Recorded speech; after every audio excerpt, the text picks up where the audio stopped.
বাচ্চা রাস্তাঘাটে খেলাধুলা করতেছে, বাপ বা মা রাস্তা দিয়ে মানুষের কাছ থেকে এটা সোজা থাবো শুরু করি আমরা। ছোট বাচ্চা হলেও তার কিন্তু একটা সম্মান আছে, তাকে বুঝে সুঝা ওখান থেকে আনা লাগে, বাচ্চাকে নিয়ে বাবা মা খেলাধুলা করা লাগে, কিন্তু আমরা করি না। পরম পূজনীয় শিক্ষাগুরু, স্থানীয় মুরব্বী, এই প্রতিষ্ঠানের ছাত্রছাত্রী, অভিভাবক সকল, প্রথমে আমি ধন্যবাদ দিতে চাই এই ভিতর অঞ্চলে, এই ভিতরুয়া গ্রামে এত মূল্যবান একটি প্রতিষ্ঠান যারা গড়ে তুলছে তাদেরকে আমি প্রথমে ধন্যবাদ জানাই। যারা আমাদের সমাজের আন্ধারকে আলোকিত করার জন্য যেই প্রতিষ্ঠান এত কষ্ট করে তারা গড়ছে তাদেরকে আমি সবাইকে ধন্যবাদ জানাই। আমরা সবাই এখানে যারা বসে আছি সবাই মুসলমান মানুষ। আমাদের কোরআন যখন নাজিল হয় সর্বপ্রথম নাজিল হয়েছে সূরা আল্লাহ, ইকরা বিসমি রাব্বিকাল্লাযী খালাক। প্রথমেই পড়াশোনার কথা বলা হয়েছে, ইকরা মানে পড়ো, আল্লাহর নামে প্রথমে পড়াশোনার কথা বলা হয়েছে। আমরা সমাজে যারা থাকি তারা সবসময় ভাবি পড়াশোনা করে কি হবো, পড়াশোনা করে আমাদের কোনো লাভ নাই, বর্তমান সরকারি চাকরি দেয় না। এইটাই কিন্তু অভিভাবকের ধারণা বর্তমান। এইটার দিকে যদি আমরা তাকাই তাহলে আমাদের সমাজ কখনো পরিবর্তন হবে না। সমাজ কোনোদিনও পরিবর্তন হয় না যতদিন পর্যন্ত আমরা পরিবর্তন না হই। যুগ কখনো পরিবর্তন হয় না। 10 বছর আগে যেভাবে রাত হয়েছে বর্তমান ওইভাবে রাত হয়, কিন্তু মানুষ পরিবর্তন হওয়ার জন্য সমাজ পরিবর্তন। আজকে আমরা গ্রামের মানুষ পড়াশোনা করি না, গুয়াহাটিতে যখন হাজিরা করতে যাই তখন বাংলাদেশ হিসাবে আমাদেরকে হারাহাস্তি করে। কোনোদিন দেখবেন না, কোনোদিন দেখেন নাই যে একজন শিক্ষিত মানুষকে গুয়াহাটিতে হারাহাস্তি করছে বাংলাদেশ হিসাবে। হারাহাস্তি করে যাদের পড়াশোনা নাই, যারা কিছু বোঝে না, তাদেরকে কিন্তু হারাহাস্তি করে। কি জন্য হারাহাস্তি করে? তাদেরকে হারাহাস্তি করলে আমরা মুনাফা আদায় করতে পারবো। কি মুনাফা? তারা প্রতিবাদ করতে পারবো না। আর শিক্ষিত মানুষকে যদি আমরা হারাহাস্তি করি তারা প্রতিবাদ করব। সেই জন্য আমরা সমাজ পরিবর্তন করতে হলে আমাদের শিক্ষার প্রয়োজন। শিক্ষা না হলে কোনোদিনও সমাজ পরিবর্তন হয় না। আর শিক্ষার প্রথম চাবিকাঠি হলো একজন মা। 100 জন শিক্ষাবিদের থেকে একজন মা শ্রেষ্ঠ। আজকে আমরা ভাবি ভারতের রাষ্ট্রপতি উনি এত বড় শ্রেষ্ঠ, ভারতের প্রধানমন্ত্রী এত বড় শ্রেষ্ঠ, তার থেকে একজন মা শ্রেষ্ঠ। কিভাবে? আমরা যদি চেষ্টা করি, প্রত্যেকটা মা যদি চেষ্টা করে তার ছেলেকে বড় বানাইতে পারে, তার ছেলেকে ভালো মানুষ করতে পারে, কিন্তু প্রত্যেকটা অভিভাবকের উচিত আমাদের সন্তানকে কিভাবে মানুষ করা যায়। কিন্তু আমরা অভিভাবক, প্রত্যেকটা মা যখন বাড়ির কাজ কাম যখন শেষ হয়ে যায় আমরা ছেলে মেয়েকে সময় না দিয়ে আমরা কি করি, পাশের বাড়ির আর এক মহিলার সাথে কিভাবে আলোচনা করা যায়, এই আলোচনা কি হয়, আমার শ্বশুর ভালো না, আমার শাশুড়ি ভালো না, আমার দেবর ভালো না, আমার ননদ ভালো না, এই আলোচনায় কিন্তু হয়। কিন্তু আমাদের আলোচনা কোনটা দরকার?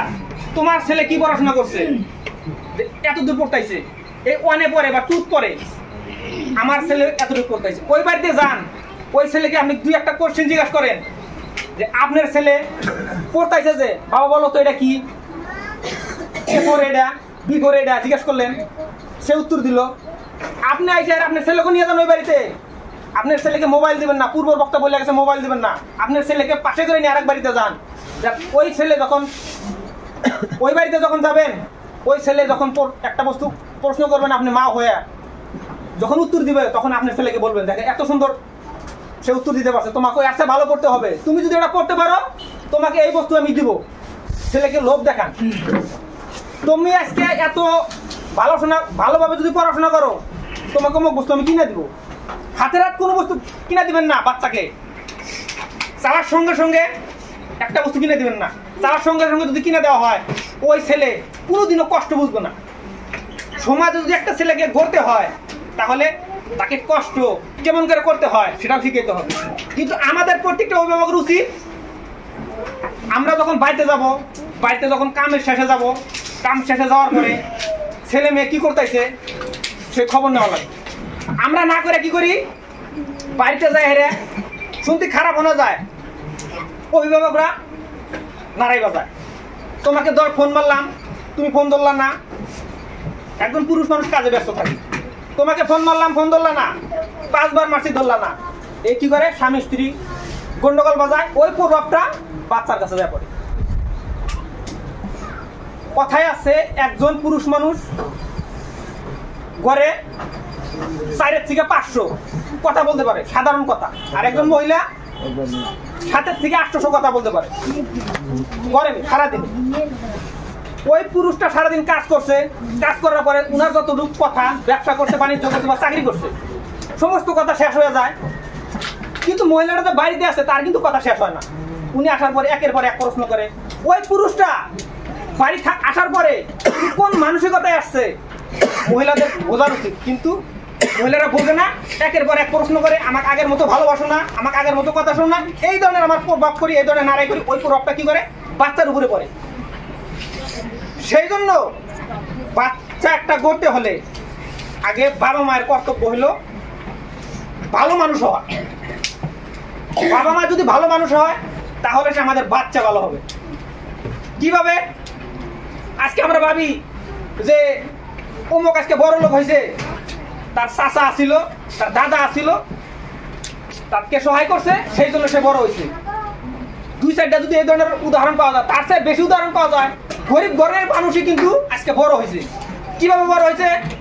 তার বাবা মায় ভালোভাবে তদবির নিছে, ছেলেকে মেয়েদেরকে তদবির নিছে, সেই জন্য তার ছেলে তার মেয়ে আজকে ভালো মানুষ হয়েছে। আমরা বাড়িতে এসে যেই পেশায় আমরা নিয়োজিত থাকি, বাড়িতে এসে আমরা কি করা লাগবো? প্রথমে খাওয়া দাওয়া করেন, আপনি সুস্থ হন, আপনি ফ্রেশ হন, হওয়ার পরে আপনার ছেলেকে জিজ্ঞেস করেন, বাবা আজকে কোন পড়া দিছে? এই পড়া দিছে, তুমি পড়তে পারছো? তুমি পারছি। বাচ্চা কিন্তু কোনোদিন মিথ্যা কথা কব না, আজকে আমি পারি নাই। পারে নাই যদি বাড়ি শুরু করবেন না, পারে নাই ঠিক আছে, তুমি আর একদিন একটা বেশি করবা, বাচ্চা কিন্তু উৎসাহ পাবে। আর আমরা কি করি? সবসময় ছোট বাচ্চা, 2 বছরের বাচ্চা, 5 বছরের বাচ্চা হয়, আমরা কিন্তু সবসময় শরম নেই। বাচ্চা রাস্তাঘাটে খেলাধুলা করতেছে, বাপ বা মা রাস্তা দিয়ে মানুষের কাছ থেকে এটা সোজা থাবো শুরু করি, আমরা মার দেই। ছোট বাচ্চা হলেও তার কিন্তু একটা সম্মান আছে, তাকে আমাদের কি করা লাগে? তাকে বুঝে সুঝে ওখান থেকে আনা লাগে, জন্য আমরা দুইজনে খেলাধুলা করি। বাচ্চাকে নিয়ে বাবা মা খেলাধুলা করা লাগে, কিন্তু আমরা করি না। এটা কিন্তু নবীর সুন্নত। বাচ্চাকে নিয়ে আমাদের খেলাধুলা করা লাগে, আর বাচ্চাদের খেলাধুলারও সময় দেওয়া লাগে। খালি তো সে পড়বো, পড়ারও সময় দিবেন এটা কিন্তু না, তাকে খেলাধুলারও সময় দিবেন। মোবাইল যে দিবেন না, মাঝে সাথে মোবাইলও দিবেন। কি মোবাইল দিবেন? শিক্ষণীয় অনেক কার্টুন আছে, বাচ্চারা কিন্তু কার্টুন ভালো হয়, ইসলামিক কার্টুন আছে, শিক্ষামূলক অনেক কার্টুন আছে। ওই ভিডিওটা বাই করে দিলেন, এটা তুমি দেখো, তোমাকে সময় দেওয়া হলো 5 মিনিট বা 10 মিনিট সময় দিলে, এটা দেখো, দেখছো? হ্যাঁ দেখা হয়েছে, এখন পড়াশোনা করো। আর আজকে যে ভিডিওটা দেখলা, এর থেকে তোমাকে আমি প্রশ্ন করবো, যদি কালকে যদি তুমি কইতে পারো, এই প্রশ্নের উত্তর দিতে পারো, তাহলে তোমাকে আরেকদিন 10 মিনিট মোবাইল দেখাবো। বাচ্চা কি হলো? এদিকে মোবাইলটা দেখলো, এদিকে কি হলো? শিক্ষাটা আগ বাড়লো। সেই জন্য প্রত্যেকটা অভিভাবকের কর্তব্য আমার ছেলেকে কিভাবে গইরা মানুষ করতে পারি। কিন্তু আমরা সমাজে কি করি?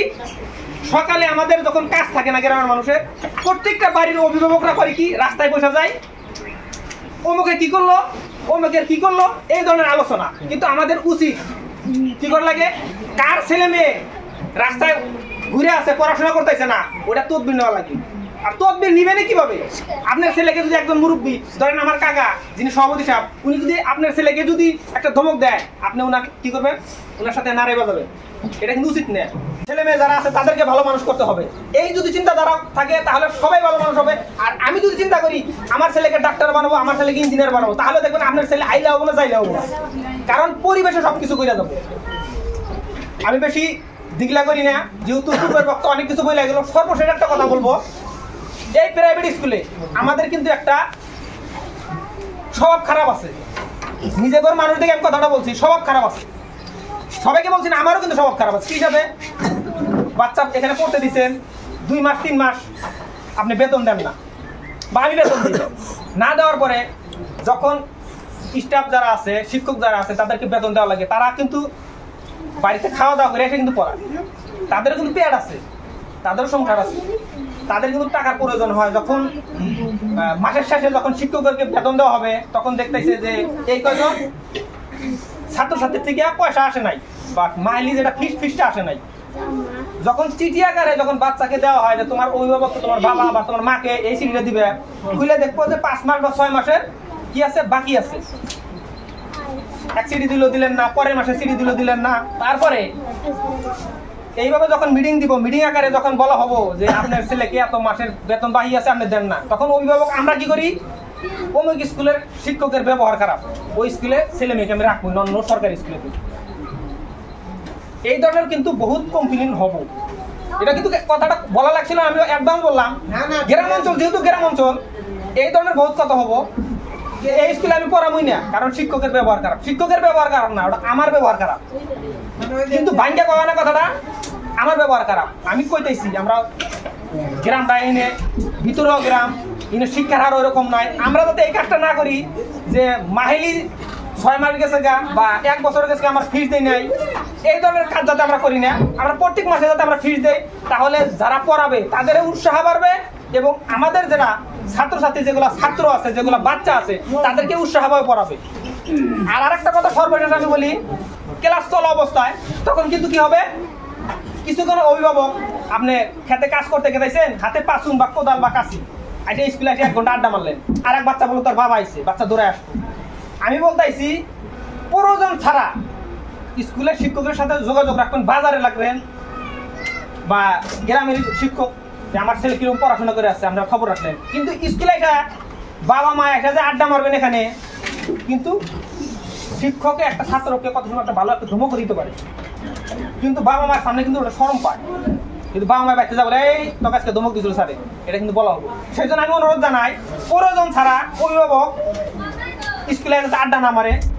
আর এই স্কুলের সর্বাঙ্গীন উন্নতি ভবিষ্যৎ কামনা করে আজকে আমার সমাপ্ত করছি। আমার বক্তব্য যদি কোনো ধরনের ভুল ত্রুটি থাকে সবাই ক্ষমা করবেন। আসসালামু আলাইকুম। ধন্যবাদ কাজী নজরুল ইসলাম, আপনাদের সম্মুখে মূল্যবান ভাষণ দিলে। আমি এইবিলাক মনত ৰাখিব লাগিব।